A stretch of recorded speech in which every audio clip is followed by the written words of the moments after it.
Graça e paz, irmãos. Que Deus continue abençoando a cada um.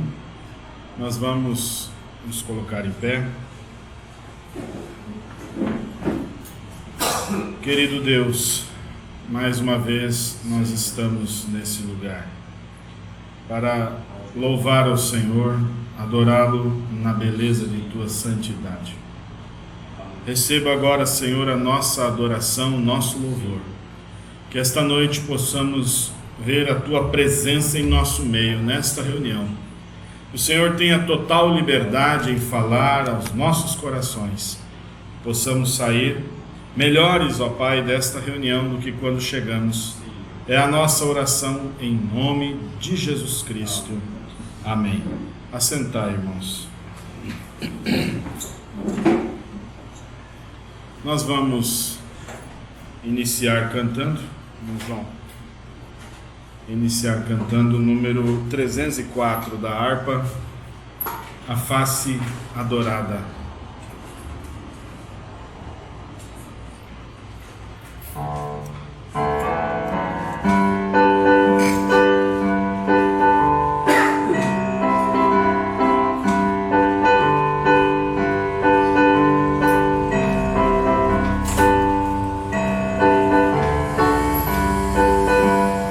Desprezando toda dor, eu vou a cantar, e o Calvário ao pecador sempre apontar. Flechas transpassaram-me, padeci grande dor, mas Jesus, minha luz, fez-me vencedor. A face adorada de Jesus verei, com a greia amada no céu estarei, na mansão dourada, hinos vou cantar a Jesus, minha luz, que me quis salvar. Pode a noite escura ser, nos servir Jesus, mas clamando com poder, brilhará a luz. Podem os laços de Satã todos me cercar, mas Jesus pela cruz faz-me triunfar. A face adorada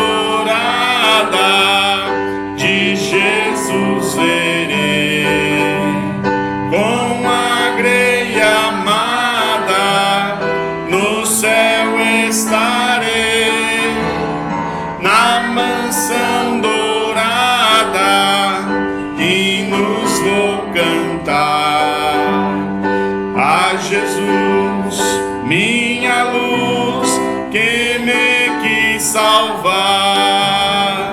Quando estou a contemplar a montanha além, onde a luta governar, está Jesus também,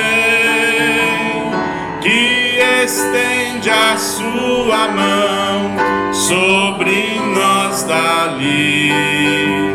Sei assim que por mim Cristo vela aqui, a face adorada de Jesus verei, com a greia amada no céu estarei, na mansão dourada, hinos vou cantar a Jesus, minha luz, que me quis salvar.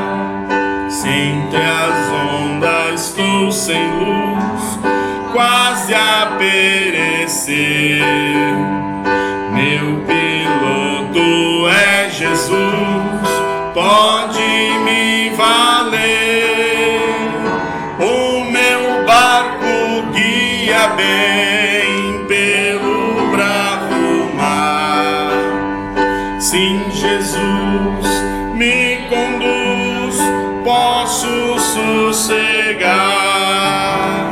A face adorada de Jesus verei, com a greia amada no céu estarei, na mansão dourada hinos vou cantar.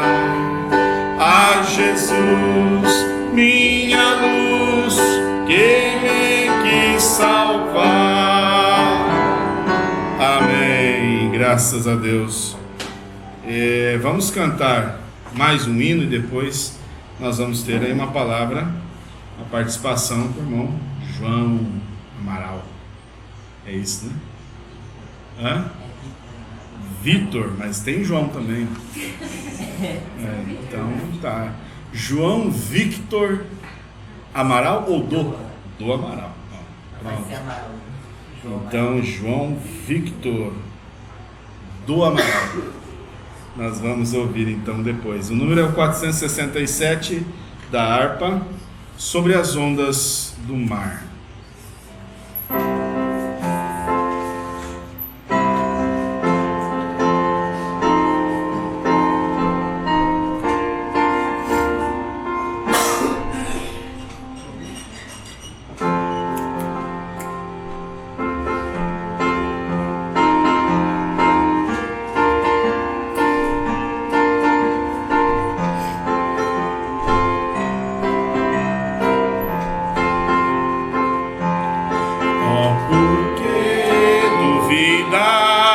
Sobre as ondas do mar, quando Cristo caminho abrir,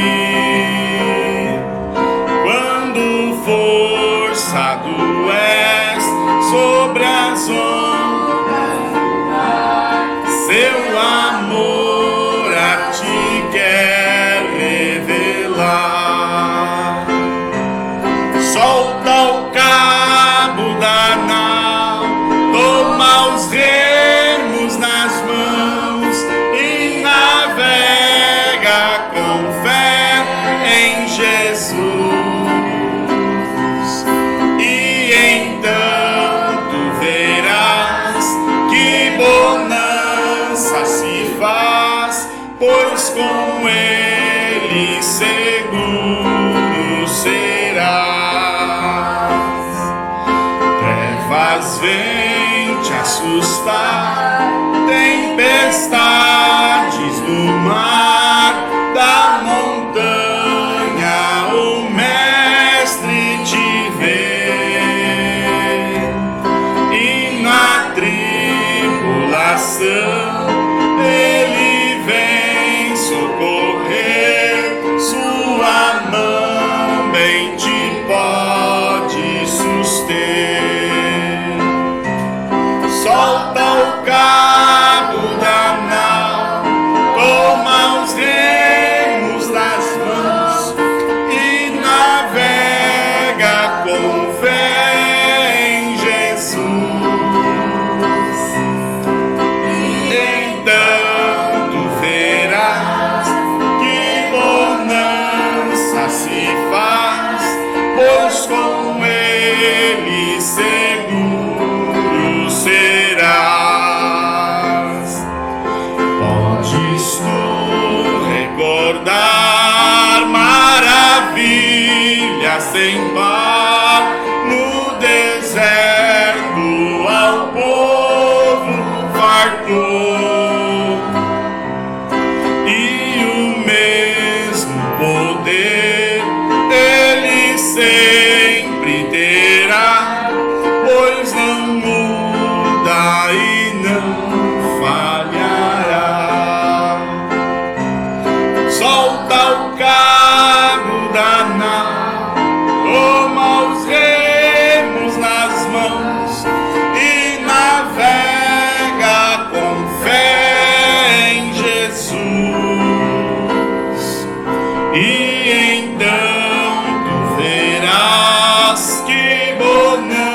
ouve, ó, crê, mesmo sendo em tribulação,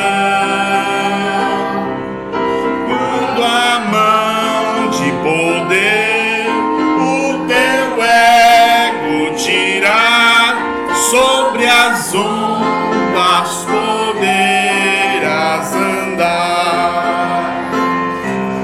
Solta o cabo da nau, toma os remos nas mãos e navega com fé em Jesus.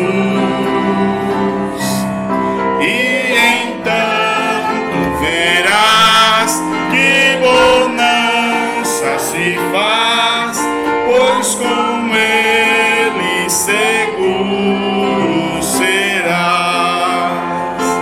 Amém. Graças a Deus. Nós vamos então a uma participação aí do João Victor do Amaral.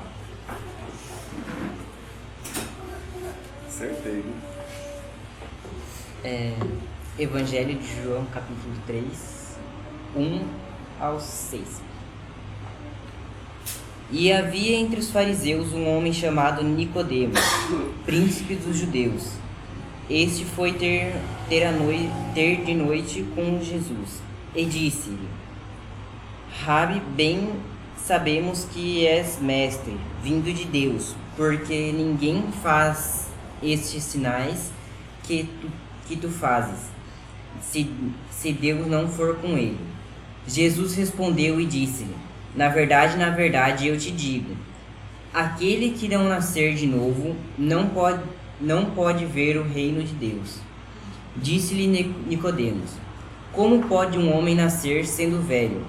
Porventura pode tornar a entrar no ventre de sua mãe e nascer? Jesus respondeu: na verdade te digo, que aquele que não nascer da água e do Espírito não poderá entrar no reino de Deus. O que é nascido da carne é carne, e o que é nascido do Espírito é Espírito. Amém. Graças a Deus. Importa renascer. Um novo nascimento é necessário para vermos o reino de Deus. Deus continue abençoando o irmão João e participe sempre. Sempre bem-vindo a sua participação. Estou vendo o irmão Jorge também, né? Fico feliz de vê-lo aqui junto conosco, adorando a Deus. O senhor sabe que a casa é sua também. Sempre bem-vindo aqui. Vamos cantar mais um hino. É o último, né? Eu navegarei. Vamos encerrar com esse, bastante conhecido.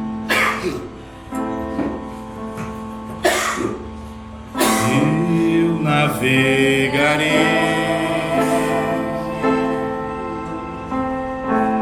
o oceano do Espírito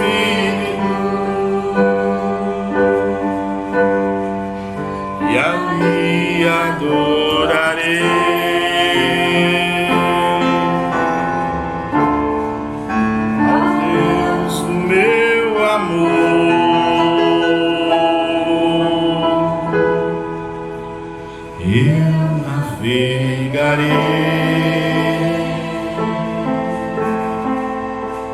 no oceano do Espírito e ali adorarei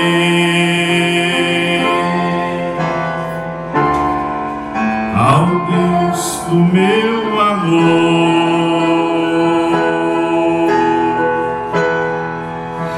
Espírito,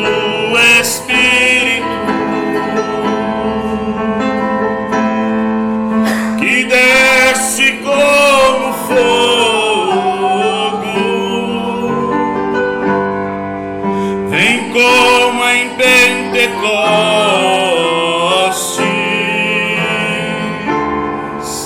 e enche-me de novo. Espírito, Espírito,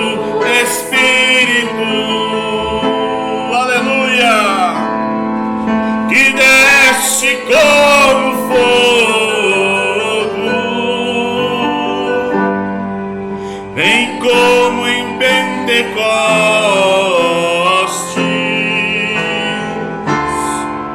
e enche-me de novo. Eu adorarei ao Deus da minha vida, ao Deus da minha vida, que tanto me amou, sem nenhuma explicação,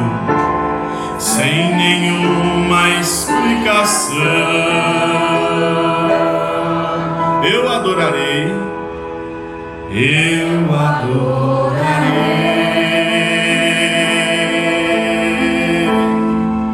ao Deus da minha vida, que tanto me amou, sem nenhuma explicação.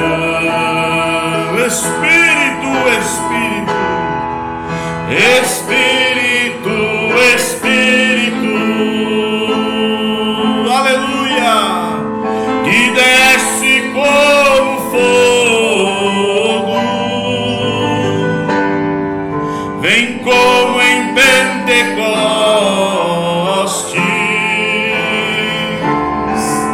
e enche-me de novo. Espírito,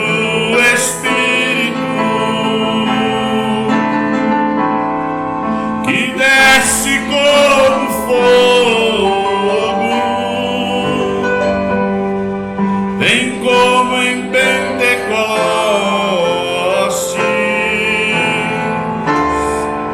e enche-me de novo. Aleluia. Louvado seja o nome do Senhor. Até aqui o Senhor nos tem ajudado. Ele é bom demais, não é?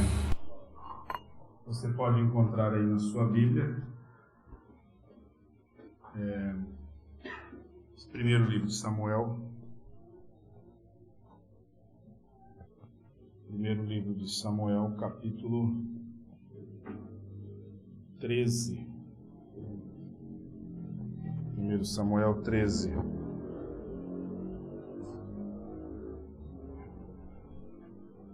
Nós vamos ler a partir do versículo 8. Fiquemos em pé.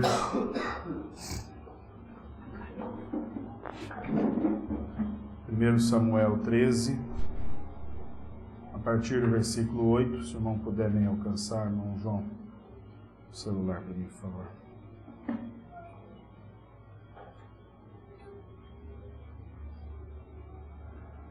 Primeiro livro de Samuel, capítulo 13, versículo 8 em diante. Ele esperou 7 dias, eu estou lendo na nova versão internacional, NVI. Ele esperou 7 dias, o prazo estabelecido por Samuel. Mas este não chegou a Gilgal e os soldados de Saul começaram a se dispersar. Ele ordenou: tragam-me o holocausto e os sacrifícios de comunhão. Saul então ofereceu o holocausto. Quando terminou de oferecê-lo, Samuel chegou e Saul foi saudá-lo. Perguntou-lhe Samuel: o que você fez? Saul respondeu: quando vi que os soldados estavam se dispersando e que não tinhas chegado no prazo estabelecido, e que os filisteus estavam reunidos em Micmas, eu pensei: agora os filisteus me atacarão em Gilgal, e eu não busquei ao Senhor. Por isso senti-me obrigado a oferecer o holocausto. Querido Deus, aqui estamos mais uma vez na Tua presença, para esse momento tão importante que é o momento onde nós dedicamos para meditar na Tua Palavra e que nesta noite possamos extrair o conteúdo vital para nossas almas, que possamos ó Deus, aprender de fato com o Senhor através da Tua palavra e possamos crescer mais na graça e no conhecimento de nosso Senhor e Salvador Jesus Cristo. Em nome de Jesus Cristo é que eu peço e Te agradeço por todas as bênçãos já derramadas. Amém, Senhor. Amém. Podem assentar. Hoje à tarde nós estávamos nesta reunião, na reunião da tarde, conversando sobre comparação. E o assunto de agora à noite tem muito a ver com isso. Aprendemos que a comparação é uma inclinação natural do ser humano. Comparar-se um com o outro. E que isso não é bom, porque o comparar-se um ao outro gera a competição, gera a inveja. E aprendemos que podemos sim criar barreiras para blindar-nos a nós mesmos, para não termos essa necessidade de comparar com o outro. Uma maneira, primeiro, é buscando de Deus qual a nossa real identidade, qual o nosso real chamado de Deus, compreendendo quem nós somos no corpo de Cristo.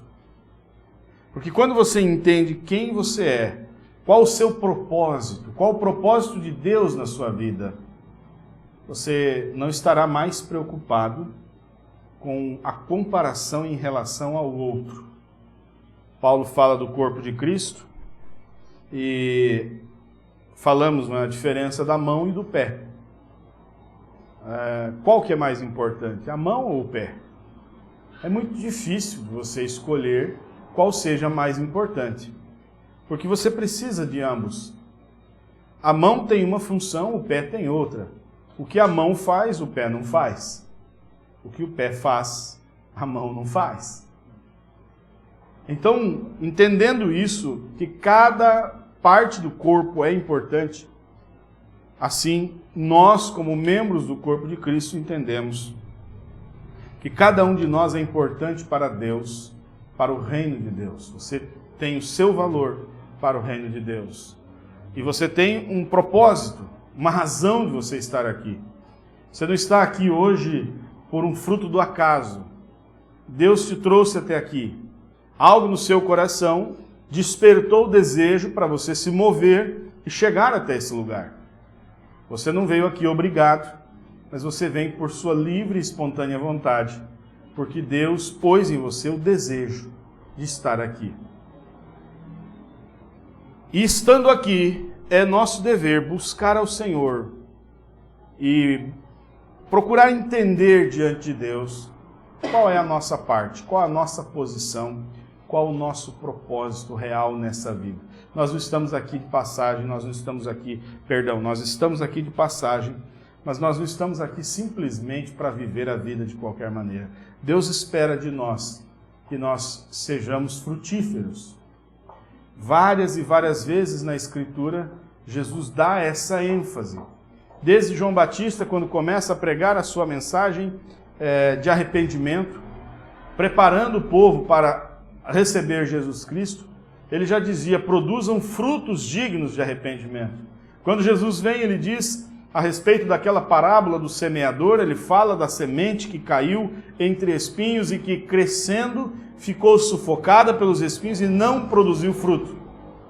João Batista diz, a árvore que não produz fruto, ela é cortada. O machado está posto à raiz da árvore. Jesus fala da mesma maneira, dizendo que uma árvore que não produz fruto é cortada e lançada no fogo. Então, em todos os momentos, você vai ver Jesus sempre dizendo que a nós, como seus discípulos, cabe-nos sim nos mover no reino de Deus e ser frutífero. Agora, pensando nesse contexto, pensando na questão de se comparar um com o outro, ou de não se comparar, pensando na questão de que nós desejamos e precisamos ser frutíferos e estamos aqui para agradar a Deus, então nós começamos a entender que nós não estamos nesse mundo para buscar honra para nós mesmos. Vocês entenderam isso? Se entendeu, diga amém. Amém. Poucos entenderam, né? Ou o amém saiu fraco porque não entendeu bem. Você entendeu? Amém. Agora sim. Então, nós não estamos aqui, eu vou repetir para quem não entendeu, para buscar honra para nós mesmos. A preocupação deve ser menor com o que as pessoas pensam de nós. E o foco deve ser maior no que Deus vê em nós. Qual é o meu propósito? O que Deus quer de mim? O que Deus vê em mim? Porque o que Ele vê em você é diferente do que Ele vê em mim. Não é que Deus tem filhos preferidos, mas Ele tem propósitos específicos na vida de cada um. Você está entendendo isso? Muitos buscam a reputação diante dos homens. É normal, desde que o mundo é mundo, o ser humano buscar a sua reputação diante dos demais. É verdade ou não é? Quando, na verdade, eles deveriam estar buscando sua reputação diante de Deus.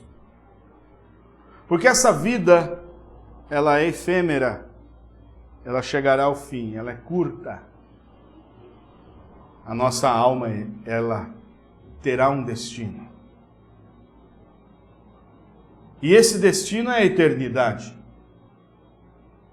E a questão é, se você aceita o Senhor como seu Salvador, se você vive uma vida frutífera, se você está realmente preocupado com sua reputação diante de Deus, você terá como prêmio a eternidade ao lado de Cristo. O contraste que nós vemos nessa escritura que nós lemos em 1 Samuel, eu li um comportamento de Saul. Mas quando nós comparamos esse comportamento de Saul com o comportamento de Davi, nós vamos ver como é contrastante.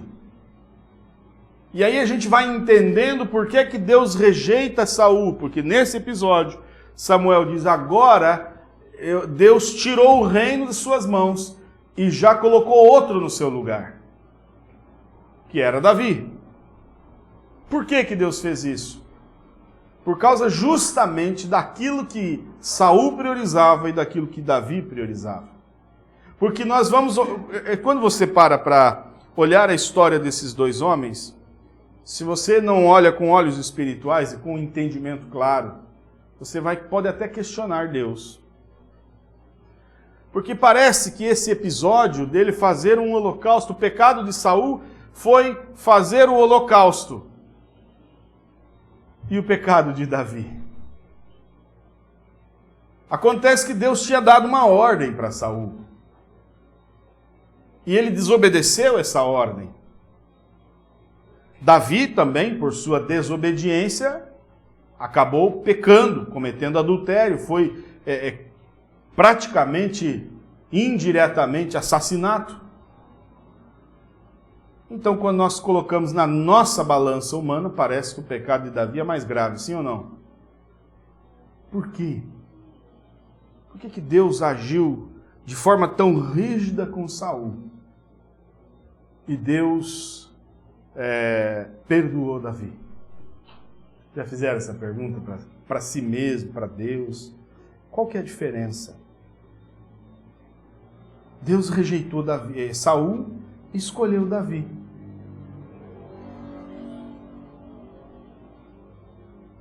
Talvez, eu vou citar aqui alguns fatores, mas eu vejo que a preocupação pela reputação pode ter sido um fator determinante na escolha divina.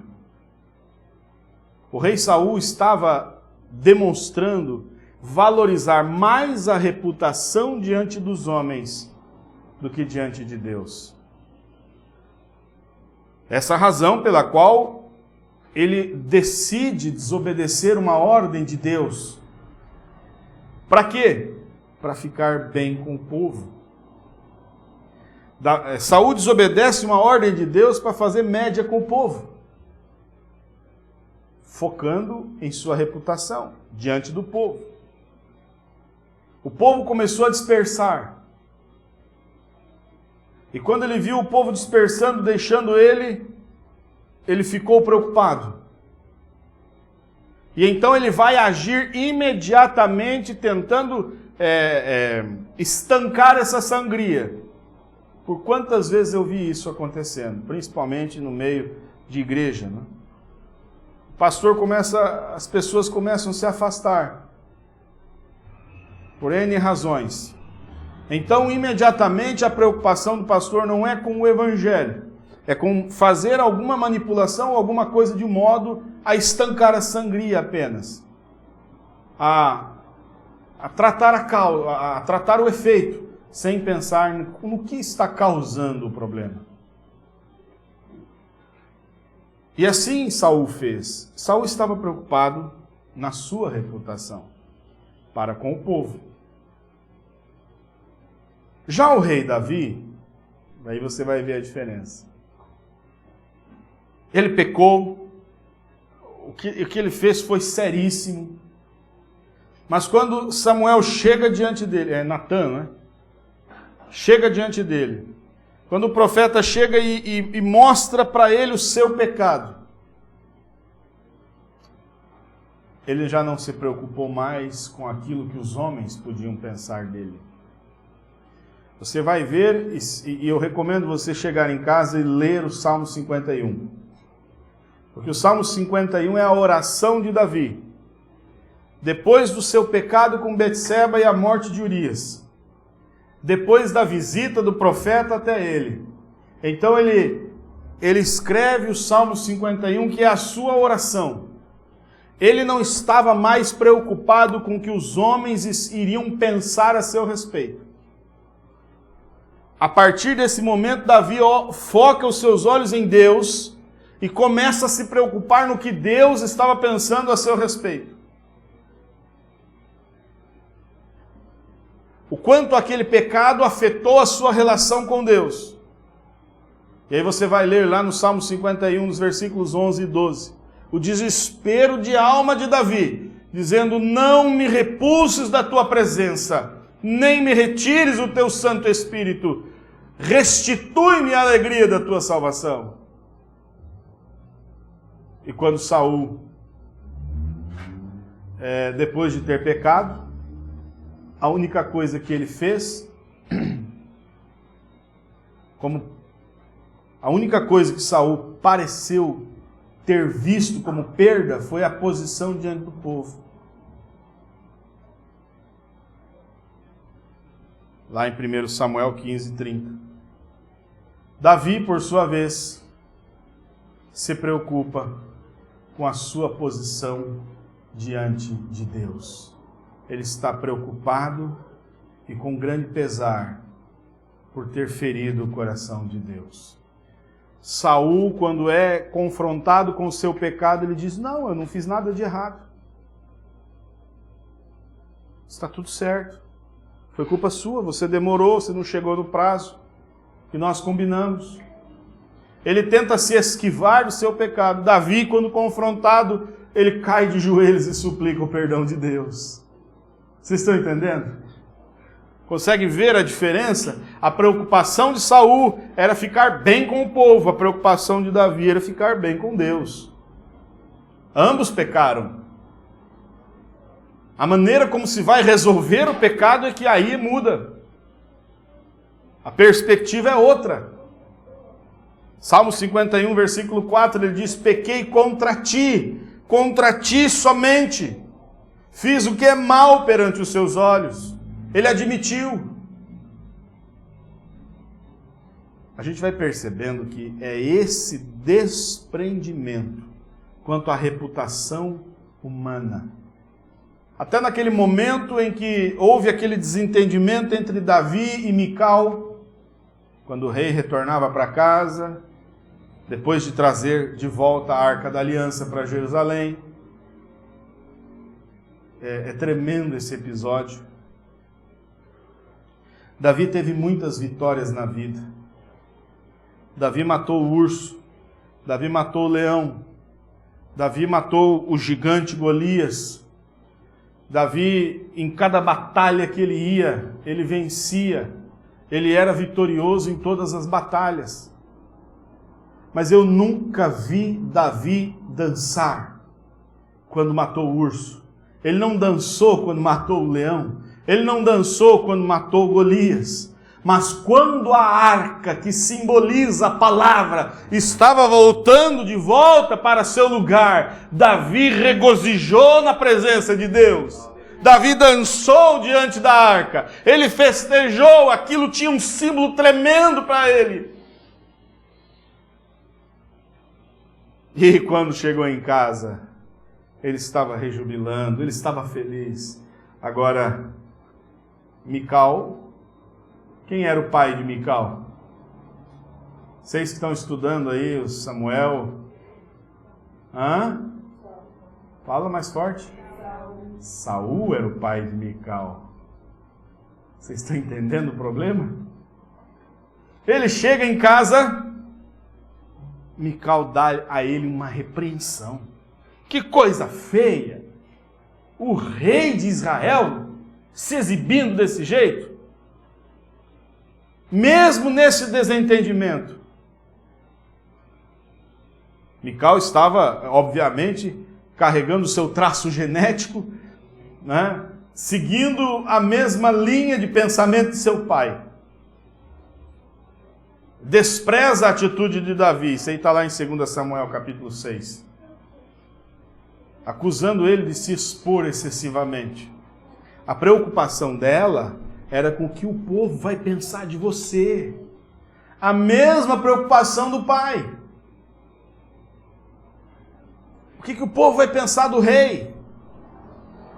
Já Davi, ele não se importava com isso. Ele tinha entendido, irmãos, que o verdadeiro rei não era ele, mas sim era aquele que estava sendo representado naquela arca. E diante daquele rei, ele dançou, ele festejou, ele se alegrou, aleluia.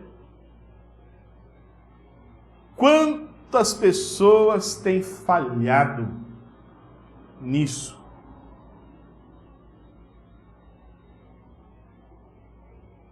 Tem se preocupado com a reputação diante dos homens. Nessa fase que nós estamos vivendo, exatamente um ano, né? Para mim, pelo menos um ano. Há um ano atrás, eu estava principalmente, sob grande tensão. Muitos pastores enxergaram o que nós enxergamos. Muitos pastores reconheceram que estavam errados. Mas na hora de tomar uma decisão, optaram por ficar bem com o povo. Eu sei de pastor que pegou os materiais e tudo, não é? E diante de uma reunião, ministros, diz: isso aqui é verdade. Como é que nós, chorando, como é que a gente apresenta agora isso para o povo? Creu, enxergou. 15 dias depois, ele se posiciona oficialmente totalmente o contrário daquilo que ele tinha falado. Porque isso está prezando mais a reputação diante do povo do que diante de Deus. É mais importante eu manter a minha boa reputação, o meu bom nome construído durante anos para com o povo.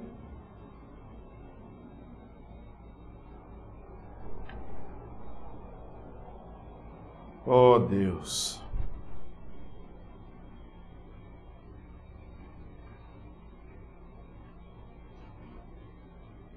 O mais importante é a sua reputação com Deus. Se há algo em que podemos nos gloriar, todos nós,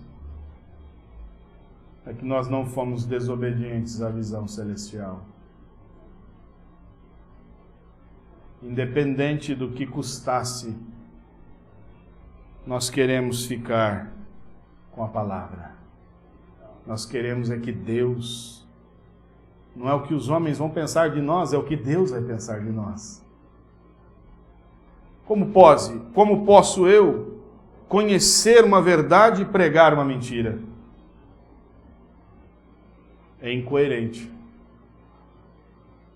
Quando a gente vai considerar que eventos como esse que nós passamos, que sentimos na pele, isso se repetiu muitas e muitas vezes na história bíblica. Por exemplo, vamos considerar o pecado de Ananias e Safira. Você fala, mas isso não tem nada a ver. Tem tudo a ver. Ananias e Safira não estavam preocupados em agradar a Deus, que conhece o íntimo do seu ser. Eles estavam preocupados em fazer média com a igreja. Sim ou não? Primeiro, ele não tinha obrigação nenhuma de dar nada para a igreja. A propriedade era dele. Ele poderia ter vendido e usado todo aquele dinheiro. Sim ou não? Deus não ia cobrar isso dele. Mas então ele tira uma parte, a maior parte para ele, e ele tira parte disso para o seu consumo, e ele chega agora com parte da venda para o apóstolo, e diz, olha, isso aqui eu vendi por esse valor, a minha propriedade, estou doando isso para a gestão dos apóstolos. A questão não é ele não ter dado tudo, a questão é ele não precisava dar nada. A questão foi a mentira. O que ele estava fazendo com isso é querendo uma compra da popularidade, conquistar o respeito da igreja, fazer média com os irmãos. Os irmãos falaram, ó, esse irmão vendeu lá e deu tudo para a igreja, é um irmão que ajuda a obra. E com isso, popularidade entre os homens. Jesus fala a respeito disso, irmãos, se você puder abrir aí o Evangelho de João. Evangelho de João, capítulo 5, versículo 44.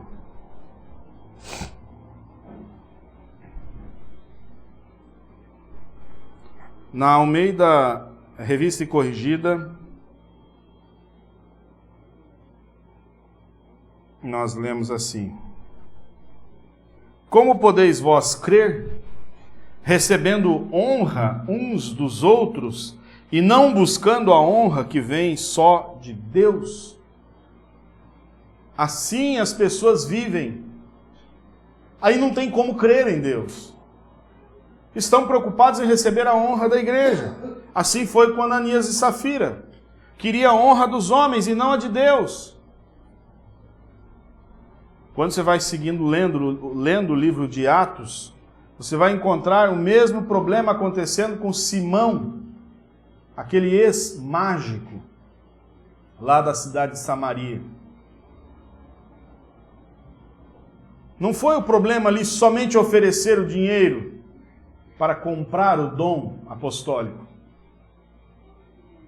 O dom de levar as pessoas a receber o Espírito Santo pela imposição de mãos. Porque ele viu que os apóstolos impunham as mãos e as pessoas recebiam o Espírito Santo.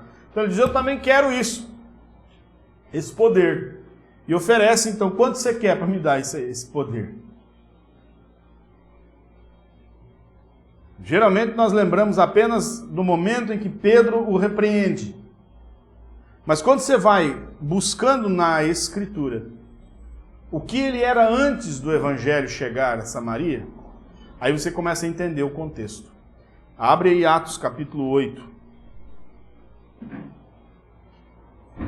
Atos capítulo 8, versículos 9 ao 11.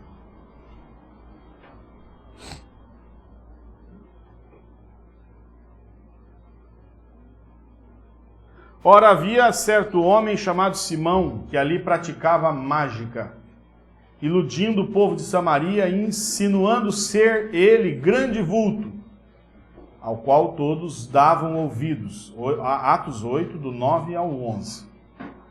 Ao qual todos davam ouvidos, do menor ao maior, dizendo, esse homem é o poder de Deus, chamado o grande poder. Aderiam a ele, porque havia muito os iludira com mágicas. Ele havia sido uma pessoa de grande destaque na cidade. Ele tinha todas as pessoas em torno de si. Era aquela adoração à sua personalidade. De repente, chega um homem de Deus na cidade. De repente, chega um homem espiritual na cidade. E é interessante que quando o espiritual chega, toda a adoração à personalidade cai por terra, é desmascarada. Filipe chega proclamando o evangelho de Cristo e com aquele poder de Deus rouba a cena. Aquelas mágicas de Simão já não eram atrativas, porque agora eles estavam vendo um poder real. Sinais, maravilhas sendo operados. Depois você pode ler o capítulo 8 todo, você vai ver toda a história. Então, parece que o principal motivo que vai levar o Simão a oferecer o dinheiro para Pedro, talvez ele estava com uma certa inveja e querendo ter de novo aquele reconhecimento que ele perdeu. Ter aquele bom nome entre as pessoas. Ter aquela honra entre as pessoas. Ele estava disposto a comprar para ter de volta aquela popularidade, aquela fama. Está entendendo? É nesse anseio, com essa motivação errada, que ele comete o pecado contra Deus. Aí então Pedro o repreende. Por outro lado, Filipe, você vai ver como que é contrastante. De um lado, há um anseio pela popularidade, por ter um bom nome entre as pessoas. De outro lado, há um anseio em agradar a Deus. Sempre na Bíblia você vai ter esses dois opostos. Aí você encontra Filipe. A coisa... Samaria estava tendo um avivamento. O foco estava ali. Pessoas estavam se convertendo. O poder de Deus derramando. A coisa estava tremenda. De repente o Espírito Santo vem e fala para Filipe: cai fora daí. Vamos para outro lugar. Vamos para onde? Vamos para o deserto. Vamos para a estrada, onde não tinha ninguém. E agora? Mas é aqui que o povo está. É aqui que o negócio está bom, o fogo está caindo, o poder de Deus. Não, Filipe, eu preciso de você em outro lugar. Filipe não estava preocupado com a multidão, com a audiência, mas ele estava querendo ver o sorriso no rosto de Deus. Ele estava querendo ver Deus falar para ele: esse meu filho, eu gosto dele, que ele me obedece. E Filipe simplesmente deixa um avivamento em Samaria, deixa todo o reconhecimento, deixa toda a fama, deixa tudo de bom que poderia acontecer no ministério dele, sai pela estrada, elevado pelo Espírito a um lugar, no momento exato, em que uma única pessoa passaria e encontraria com ele. Você diz: mas que coisa! Um avivamento promissor. Ele é tirado dali para encontrar com um único homem. Que contraste. Só que deixa eu te falar uma coisa. Esse único homem conta... Isso não está na Bíblia, mas as tradições e vários registros históricos contam que esse único homem que Filipe encontrou e o batizou em nome de Jesus Cristo nas águas, diz que esse homem, quando chega na Etiópia, esse homem faz um trabalho tremendo de evangelização na Etiópia. Muitas e muitas almas são ganhas para o reino de Deus. Como eu disse, isso não está na Bíblia, isso é fonte histórica. Mas olha que coisa, Deus não está vendo o agora. Deus não está preocupado com a aparência humana, Ele tem um plano, um propósito. E a obediência, ela vem em primeiro lugar. Filipe não estava preocupado com a reputação diante dos homens, mas ele com certeza estava preocupado com sua reputação diante de Deus. Diante de quem você quer ter boa reputação? Responda para si mesmo. Diante de quem você quer ter uma boa reputação? Eu li e reli esse episódio. Isso uma coisa que eu nunca tinha me atentado. Isso mexeu comigo ali no escritório agora há pouco. E eu espero que possa mexer com você também. A morte de Estevão. O ministério desse homem tinha tudo para ser uma potência. Esse homem não tinha vergonha, não tinha medo de testificar ousadamente na frente de quem fosse. Com certeza, tinha tudo para se tornar um grande ministério para a igreja. Tanto na palavra quanto nos dons do Espírito. Mas aí você vê, apesar de tão promissor, ele tem curtíssima duração. Estevão vem a se tornar o primeiro mártir, o primeiro homem a morrer por amor ao Evangelho de Cristo. Sim, você pode pensar isso, eu já sei, eu já li. Por quê? Porque Estevão não estava priorizando a aprovação humana. É só você ver o resultado da sua pregação.